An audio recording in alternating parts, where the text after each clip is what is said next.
جب تک یہ مکمل طور پر ہاتھ کٹ کر نیچے نہیں گرتا اور بدن سے مکمل طور پر جدا نہیں ہوتا تب تک پاک ہے. اگر وہ جدا ہو جائے تو اسے مردار کا حکم دیا جائے گا.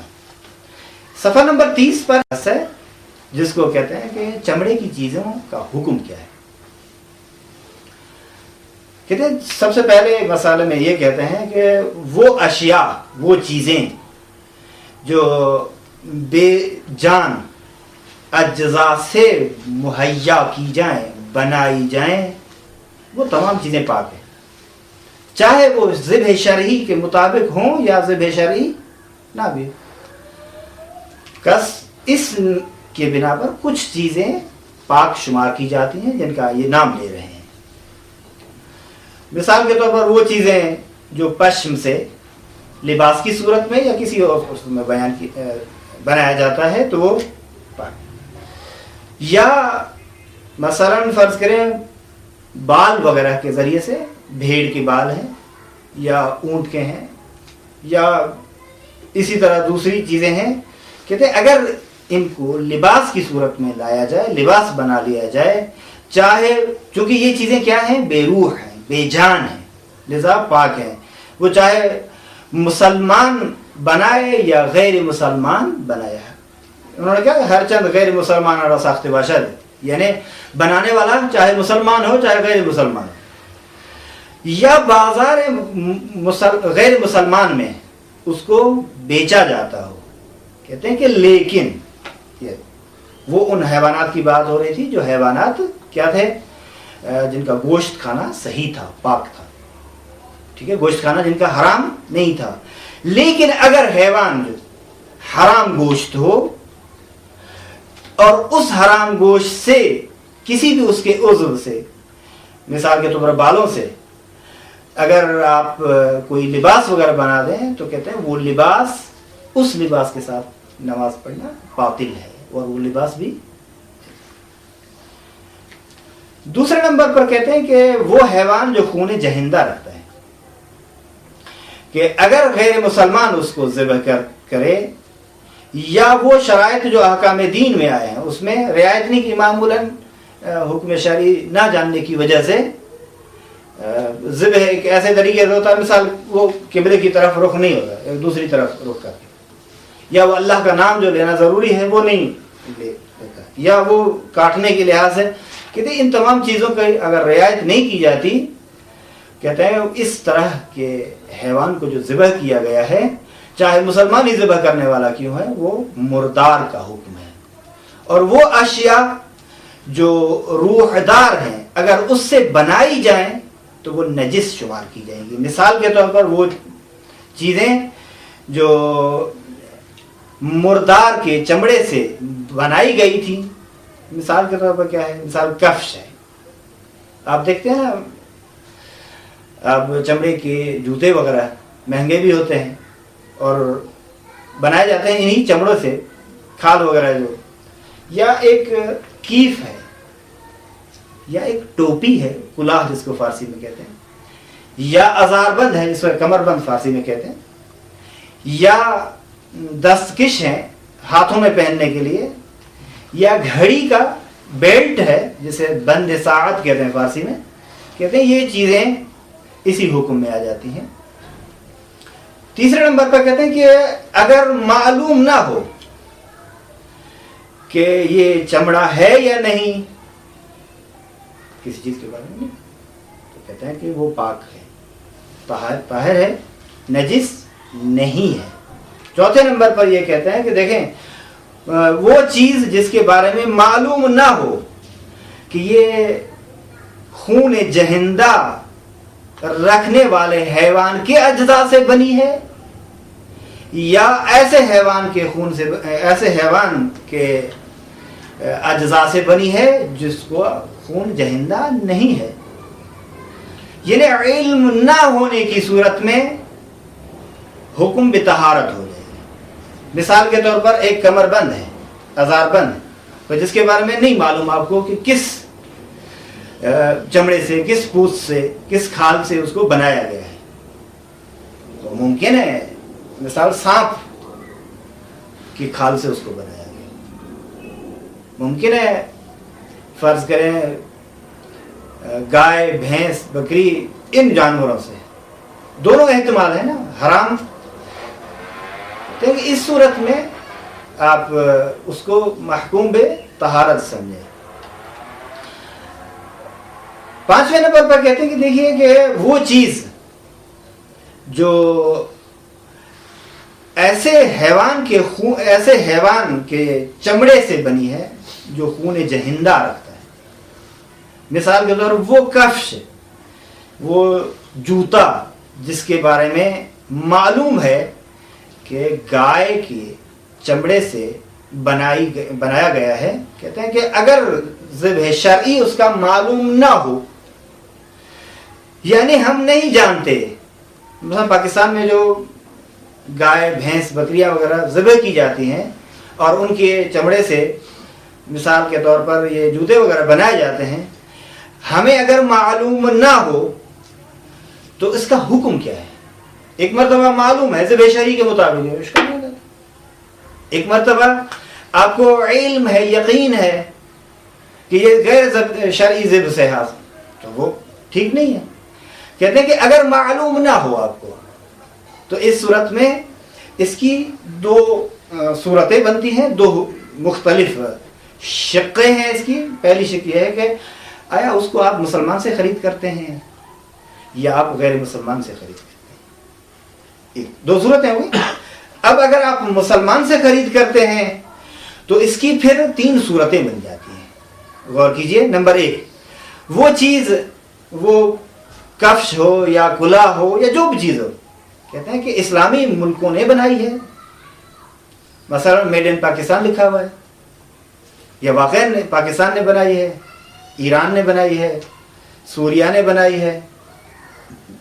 تو یہ چونکہ ملک اسلامی ملک ہیں، اس صورت میں پاک ہے. بریکٹ میں انہوں نے لکھا ہے صفحہ نمبر 31 پر، ساخت کشورهای اسلامی حکم گیا ہے پاک. نمبر 2، غیر اسلامی ملکوں سے بنائی ہے. مثال کے طور پر کویت کی بازار میں ایک جوتا انسان خرید کرتا ہے جو اٹلی کا بنایا ہوا ہے. حکم کیا ہے اس کا؟ کہتے ہیں کہ یہ نجس ہے. لیکن مگر یہ کہ معلوم ہو جائے کہ ذبح شرعی کے مطابق وہ جانور ذبح کیا گیا ہے. نمبر 3، کہتے ہیں معلوم نہیں ہے، کہ ہمیں کیا پتا کہ کہاں سے یہ بن کر آیا ہے جوتا یا یہ کلاه وغیرہ ٹوپی جو چیز بھی ہو. کہتے ہیں اگر معلوم نہ ہو تو بھی پاک ہے. بس اگر اسلامی مسلمان سے خریدا گیا ہے اور اسلامی ملک کی بنائی ہوئی چیز ہو تو پاک ہے. غیر اسلامی ملک نے بنائی ہو اور اگر معلوم نہ ہو کہ ذبح شرعی ہوا ہے تو اس صورت میں وہ نجس ہے. اگر معلوم ہو جائے ذبح شرعی ہوا ہے تو وہ اس کا حکم واضح طور پر نہیں بیان کیا، نتیجہ یہی نکلے گا کہ پاک ہے، نجس نہیں ہے. اگر معلوم ہی نہ ہو کہ کہاں سے بنائی ہے، اسلامی ملک نے بنائی ہے یہ چیز جو ہم استعمال کر رہے ہیں اور اس خاص جانور کے چمڑے سے بنی ہوئی ہے، کہتے ہیں کہ اس صورت میں بھی پاک ہے. یہ ایک صورت ہوگی، ایک شق ہے. دوسری شق یہ ہے کہ آپ غیر مسلمان سے خرید کرتے ہیں. اس میں بھی 3 صورتیں ہیں.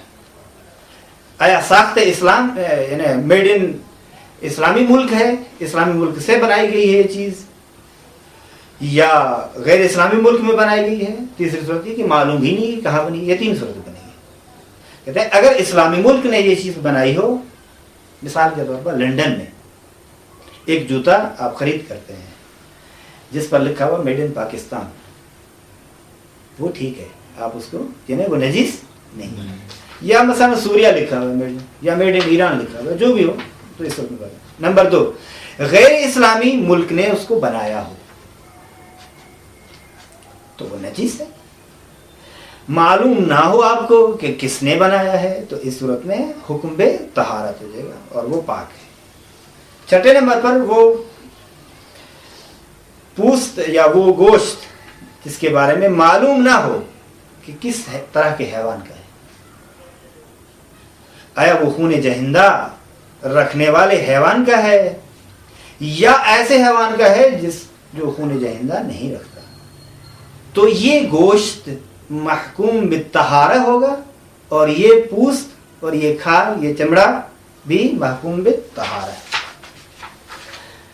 32 نمبر صفحے پر عنوان بحث ہے فراوردہ لبنیاتی۔ معمولاً آپ چیزیں استعمال کرتے ہیں جن کو مثال کے طور پر شیر استعمال کرتے ہیں، دودھ، کرے استعمال کرتے ہیں جس کو آپ مکھن کہیں، یا آپ کریم استعمال کرتے ہیں، اور اسی طرح کی چیزیں جب آپ استعمال کرتے ہیں تو اس کے بارے میں کیا احکام ہے؟ مسلمان ملک ہو غیر مسلمان ملک ہو، ان میں کوئی فرق ہے یا نہیں ہے؟ اسی عنوان سے یہ بحث کر رہے ہیں۔ کہتے ہیں کہ اگر حلال گوشت حیوان سے یہ چیزیں